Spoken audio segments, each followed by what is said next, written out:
Happy Rakhi Purnima. Rakhi ପୂର୍ଣ୍ଣିମାରେ ମୋର ସମସ୍ତଙ୍କୁ ବହୁତ ବହୁତ ଭଲ ପାଇବା ଆଉ ଶୁଭେଚ୍ଛା ଶୁଭକାମନା। ମୋର ଆଜି ରାକ୍ଷୀ ପୂର୍ଣ୍ଣିମାରେ ମୋର ଗୋଟେ କଥା ମନେ ପଡ଼ିଗଲା, ମୁଁ କହିବି ମୋ ପିଲାଦିନର କଥା।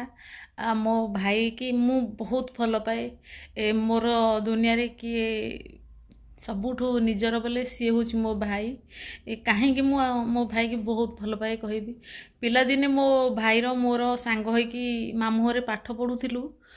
ତ ସେମିତି ଯେମିତି ମୋ ପିଲାଦିନେ ମୋ ଭାଇ ଯେମିତି ଥିଲା ଆଜି ବି ସେମିତି ଅଛି। ପିଲାଦିନେ ମୁଁ ତାକୁ ଯଦି ବାଡ଼ାଏ ସିଏ ମୋତେ କହେ ଦେଇ ତୁ ଆଉ ଥରେ ମୋତେ ବାଡ଼େଇଲେ ନା ମୁଁ ତୋତେ ବାଡ଼େଇବି, କିନ୍ତୁ ମୁଁ ଫେରେ ଆଉ ଥରେ ବାଡ଼ାଏ, କିନ୍ତୁ ମୋତେ ସିଏ ଆଉ ବାଡ଼ାଏନି କେବେ ହେଲେ।